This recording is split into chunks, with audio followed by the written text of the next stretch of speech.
Manila, Philippines, itinanggi ni Vice Presidente Sara Duterte ang pagiging brat at inakala niyang bahagi ng pag-atake ng mga kalaban at kritiko sa politika ang mga ganitong label laban sa kanya.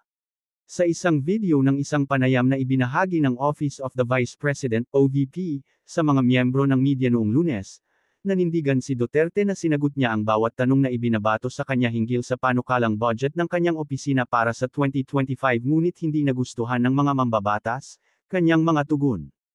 Ang OVP ay hindi nagbigay ng higit pang mga detalye tungkol sa panayam tulad ng kung sino ang nakapanayam ni Duterte at kung bakit siya na-interview at sinabi lamang na nangyari ito sa Maynila noong ika-4 ng Setyembre taong 2024.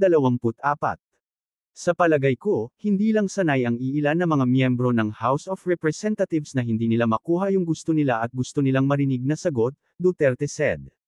I guess some members of the House of Representatives are just not used to not get what they want and they want to hear as an answer. At hindi sanay yung mga ilan na mga representatives natin na sinasagot sila sa kanilang mga patutsyada. Kaya sa tingin ko, isa din itong parang atake din nila na parang, brotin ela yan, kahit na sumagot naman ako. Hindi nga lang sa gusto nila, she added. And those few of our representatives are not used to be answered in their questions. So I think it is also like an attack of them like, brotin ela yan, kahit sumagot naman ako.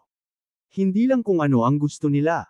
Payo kay Sara Duterte sa kanyang budget, huwag kumilos na parang may karapatan brat. Inulit ni Vice Presidente Duterte ang kanyang naunang pahayag na sadyang pinalampas niya ang mga tanong sa deliberasyon ng Kamara sa panukalang 2025 budget ng OVP para ipagtanggol ang sarili sa mga political attack. Oo, kasi sinasabi ko paulit-ulit yon na sinasubmit namin sa Congress, ang budget ng Office of the Vice President, at iniiwan namin sa Kongreso ang desisyon kung ano ang gagawin nila para sa Office of the Vice President. Kaya, fino-forgo na namin yung question and answer, she said. Oo, dahil sinasabi ko na isusumit natin sa Kongreso ang budget ng Office of the Vice President, at ipinauubaya natin sa Kongreso kung ano ang gagawin nila para sa Office of the Vice President.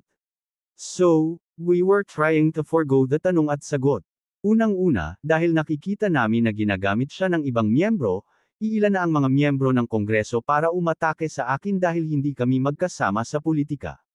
Pangalawa, kasi ang budget ng Pilipinas ay hawak lang ng 2 tao, she added. Una sa lahat, dahil nakikita natin na ginagamit ito ng ibang miyembro, ilang miyembro ng Kongreso para salakayin ako dahil hindi tayo magkakasama sa politika.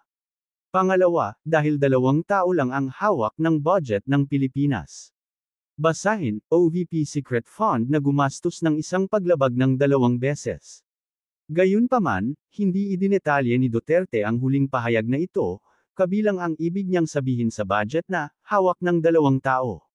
Ngunit kinilala niya na ang mga deliberasyon sa mga iminungkahing budget ng mga ahensya ng gobyerno, kabilang ang OVP, ay nasa kapangyarihan ng Kongreso kaya't nagpasya pa rin siyang dumalo sa pagdinig sa kabila ng pag-asa sa political attacks.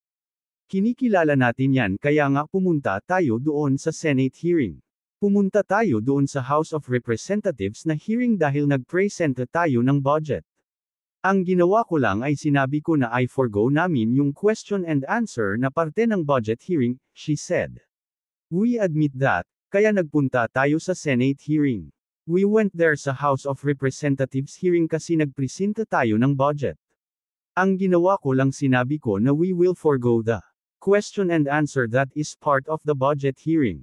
Sa mga deliberasyon ng Kamara sa kahilingan ng OVP para sa budget para sa 2025 na tumagal ng 5 oras, paulit-ulit na iniiwasan ni Duterte ang pagtugon sa karamihan ng mga alalahanin tungkol sa mga paggasta ng kanyang opisina sa mga nakaraang budget at plano sa paggastos para sa susunod na taon.